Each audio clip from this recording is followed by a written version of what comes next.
माझ्या कुटुंबातील बांधवांनो, भगिनींनो आणि मातांनो, अरविंद, आता तुम्ही आठवण सांगितली की काही वर्षांपूर्वी हिंदू हृदय सम्राट शिवसेना प्रमुखांनी याच जागेवरती उभं राहून इथे अशीच सभा घेतली होती. किती वर्ष त्याला झाली असतील मला नाही आठवत, तुमच्यापैकी काही जणांना नक्की आठवत असेल. 77ला, बरोबर ना? आता 77 म्हणजे योगायोग असा आहे की आणीबाणी नंतरची ती निवडणूक असणार आणि आता ही आणीबाणी येऊ नये म्हणूनची निवडणूक आहे. जागा तीच आहे. मी शिवसेना प्रमुखांची सभेची जागाही सोडलेली नाही आणि शिवसेना प्रमुखांचे विचारही सोडलेले नाही.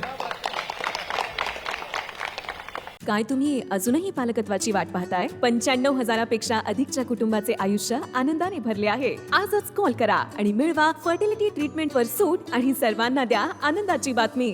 येताना उशीर झाला त्याच्याबद्दल दिलगिरी व्यक्त करतो. पण अरविंद, तुम्ही जुन्या काही आठवणी इथे सगळेच, एक नवीन चित्र मला पाहायला मिळतंय. राज्यभर फिरताना अनेक जुने चेहरे जे काही कारणास्तव स्थानिक इतर लोकांमुळे दूर गेले होते, त्या लोकांनी गद्दारी केल्यामुळे चिडून संतापून त्यांना गाडण्यासाठी परत आले आणि सोबत नवीन तर आहेतच. म्हणजे आता तरुण मुलं आहेत, तो तिकडे उभा आहे, कडेवरची मुलं आहेत. म्हणजे शिवसेनेच्या पिढ्या अशा तयार होतातच आहेत. हे विचारांच्या पिढ्या आहेत. मी मगाशी सहज गंमत म्हणून म्हटलं अरविंदना जरा फोन करा, कारण आपल्याकडचं मुंबईचं मतदान 20 मेला आहे. म्हटलं खूप वेळ आहे, मग जरा थोडा उशिरा येतो, घाई काय. पाहिलं तर खरंच उशीर झाला. पण 20 मेला निवडणूक आपल्या मुंबईची आहे म्हटल्यानंतर तुम्ही सुद्धा गाफील राहू नका. याचं कारण असं की आता मुलांच्या परीक्षा येतील, त्याच्यानंतर सुट्ट्या लागतील. साहजिकच आहे, आपला मुंबईकर जो आहे तो बराचसा कोकणी आहे, कोकणामध्ये जाणार, आंबे काजू. पण ते केल्यानंतर तुम्ही 20 तारखेला यांचे 12 वाजवण्यासाठी मला मुंबईत पाहिजे. अगदी माता भगिनींना सुद्धा सांगतोय की सुट्टीनंतर सुद्धा आपल्याला घेता येईल, पण यांना आता सुट्टीवर पाठवायचे दिवस आलेत. कारण ज्या पद्धतीने कारभार चाललाय, मी असं म्हणेन अरविंद, मला वाटतं तुम्हीच एक 2-3 दिवसात तुमच्या कार्य अहवालाचं प्रकाशन केलं होतं, हो ना? जसं अरविंदनी गेल्या 5 वर्षातला, म्हणजे एकूण 10 वर्षातला खासदार म्हणून, तुम्ही बसा ना, आपला कार्याचा अहवाल प्रकाशित केला, तसं मी भाजपला सांगतोय, अगदी पंतप्रधान आणि अमित शहाना सांगतोय, तुम्ही 10 वर्ष काय केलं त्याचा अहवाल प्रकाशित करा. आणि मला खात्री आहे, हे आता तुम्ही बोललात की आपल्या देशातल्या कंपन्या विकल्या, किती कुटुंब आम्ही फोडली, किती पक्ष आम्ही फोडले, किती सरकार पाडली, हे असेच सगळ्यांच्या कर्मदरिद्रपणाचा तो अहवाल असेल. चांगलं काहीच केलेलं नाहीये. दुसऱ्यांच्या कामाचं श्रेय हे घेतायत, घ्या.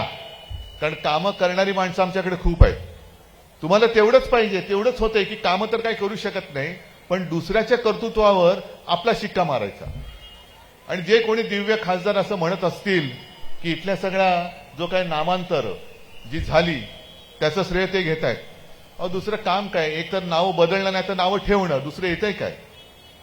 पण तुम्ही जर का हे नाव बदलण्याचं श्रेय घेत असाल तर मला त्यांना आज सुद्धा एक सांगायचंय की हिंमत असेल तुमच्यामध्ये तर महाराष्ट्रातून जे उद्योग तुम्ही गुजरातला नेते तुमचे मोदीजी, ते नेऊ नका म्हणून एक तरी अक्षराने त्यांना पत्र लिहा ना, की मी ज्या महाराष्ट्रातून निवडून येतो, ज्या मुंबईतून मी निवडून आलो होतो, आता नाही येणार परत. कारण ज्यांनी ते पत्र लिहिले त्यांचं नाव तुम्ही सांगितलं नाही तरी लोकांना कळलंय. अगदी त्यांच्या वॉर्डातला हिरे व्यापार सुद्धा त्यांनी गुजरातला नेला. मग त्याच्याबद्दल पत्रकारांना लिहिली. मी अनेकदा सांगितलेलं आहे की गुजरातची आमचं काहीच भांडण नाहीये. गुजराती माता भगिनी बांधव सगळे येतात. मी वारंवार का सांगतोय, कारण कुठेही कोणाचा गैरसमज होता कामा नये.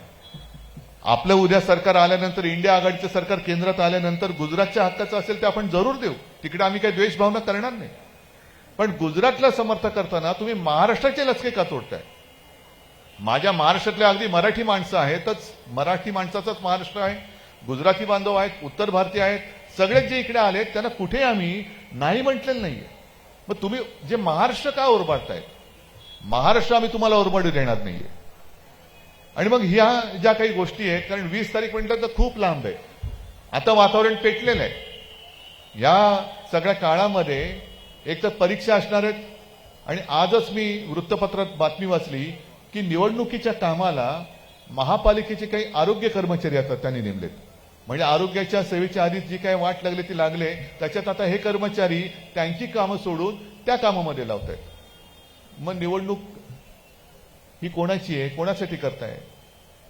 एकूण जे काय वातावरण पेटलेलं आहे ते थोडंसं शांत व्हावं म्हणून त्यांनी निवडणुकीचा कालावधी महाराष्ट्रात लांबवलाय की काय असं मला वाटायला लागले. कारण काल परवाकडेच ते जे निवडणूक रोख्यांचं जे भांड त्यांचं फुटलं, बिंग फुटलं, प्रचंड पैसा, हजारो कोटी रुपये भारतीय जनता पक्षाने कमवले. म्हणजे राहुल गांधी एक बरोबर बोललेत की जसं पूर्वी तुम्हाला माहिती आहे एक जमाना असा होता की कोणी मारुती 1000 घेतली तर त्याला लगेच फोन यायचा खंडणीसाठी, यायचा ना. तसं आता हे सगळे सरकारी यंत्रणांचे भाई झालेत. कोणत्या कंपन्या असतील, कोणी काय कमवलं काही भाई त्यांना फोन करतात, ऑफिस में आ जाओ, त्यांच्यावरती धाडी टाकतात, त्यांना त्यांच्या चौकशा करतात, त्यांना बदनाम करून टाकतात. आणि मग सगळी सेटलमेंट झाली का चौकशा बंद. जे राहुल गांधी बोललेत की तुम्ही सरकारी यंत्रणांचा वापर करून खंडण्या वसूल केल्यात, ह्या खंडण्या नाही तर म्हणायचं काय त्याला? काय काय कंपन्या तर अशा आहेत की त्यांच्यावरती धाडी टाकल्या गेल्या आणि मग ताबडतोब निवडणूक रोखे हे त्या कंपनीने खरेदी केले आणि भरघोस देणगी यांना दिली आणि ती दिल्यानंतर चौकशा बंद. म्हणजे छापे टाकायचे आणि काटे काढायचे, असं त्यांचं सगळं धोरण आहे.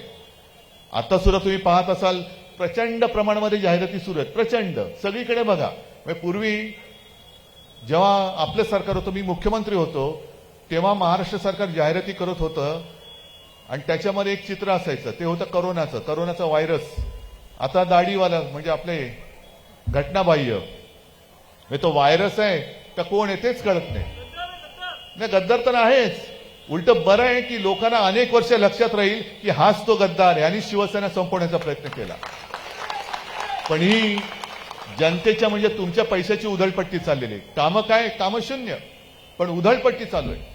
आता मला पाहायचंय की निवडणूक आयोग आता काय करतोय. कारण 31 मार्च पर्यंत जे मी पेपरमध्ये वाचलं, तुम्ही वाचता तेच पेपर मी वाचतो, साधारणतः 85 कोटी रुपये यांनी आधीच जाहिरातीसाठी देऊन टाकलेले आहेत.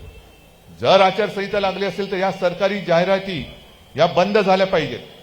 कारण त्या सुद्धा त्याच्यामध्ये चेहरे येत आहेत आणि ते चेहरे जर का असतील तर मग तो खर्च तुम्हाला त्यांच्या खात्यात पकडावा लागेल. सरकारचा खर्च, जनतेचा खर्च, पैसा हा मी त्यांच्या जाहिरातीसाठी वापरायला देणार नाही. आणि तसं केलं तर ते गुन्हेगार म्हणून निवडणूक आयुक्तांना त्याची दखल घ्यावीच लागेल. बघू आता निवडणूक आयुक्त किती कर्तव्यनिष्ठ आहेत. या जाहिराती ताबडतोब बंद झाल्या पाहिजेत.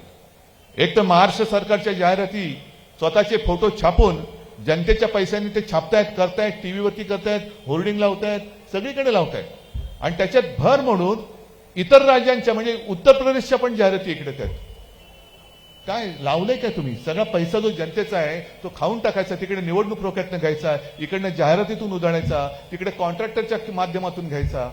आणि मला तर असं कळलं, खरं खोटं आता त्याची चौकशी आपण आपलं सरकार आल्यावर करू, की जाहिराती ज्या एजन्सीज करतात त्या एजन्सीजकडनं हे काही लोक यांचे कमिशन काढतात. म्हणजे जिथे जाऊ तिथे खाऊ अशी यांची सगळी वृत्ती आहे. आणि ती लुबाडणारी किंवा लुटणारी वृत्ती ती तर गाडायचीच आहे. पण देशात मला जे दिसते ती येऊ शकणारी हुकुमशाही ही जागच्या जागी आपल्याला गाडायची आहे, जागच्या जागी गाडायची. आपल्या सभा होतील, प्रत्यक्ष जेव्हा वातावरण, आता मुंबईच्या 20 मेला थोडा अवधी आहे, तोपर्यंत मी महाराष्ट्रभर फिरतोच आहे. परवापासून मी पुन्हा राज्याच्या इतर माझ्या बांधवांच्या भगिनींच्या भेटीला जातोच आहे. पण तोपर्यंत आणि निवडणुकीत सुद्धा पुन्हा एकदा आपल्या हक्काचा शिवसेनेचा खासदार म्हणून तुम्हाला सगळ्यांना जिंकून द्यावंच लागेल. ही जबाबदारी तुम्ही घेताय ना? नक्की. कारण आता मी तुमच्याकडे आलोय, माझं सुद्धा भाग्य आहे की 77 नंतर जिथे शिवसेना प्रमुखांनी सभा घेतली तिकडेच मला येऊन बोलण्याचं एक भाग्य मिळालंय. मी सुद्धा भाग्यवान आहे. आणि त्याही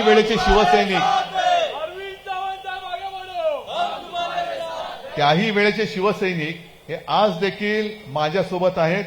आणि जसं मी सुरुवातीला म्हटलं तशा नवीन पिढीतले भावी शिवसैनिक सुद्धा माझ्या समोर आहेत. मला असं वाटतं एवढं नशीब आणि एवढं वैभव एखाद्याच्या वाट्याला येत असेल ते तुमच्या सगळ्यांच्या आशीर्वादाने माझ्या नशिबी आलेलं आहे. हेच प्रेम, हेच आशीर्वाद असेच कायम ठेवा. सगळ्यांना शुभेच्छा देतो. जय हिंद, जय महाराष्ट्र.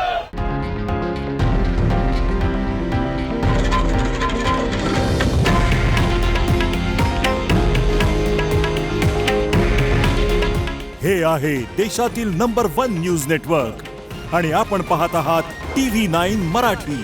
काळजी तुमची, हित महाराष्ट्राचं.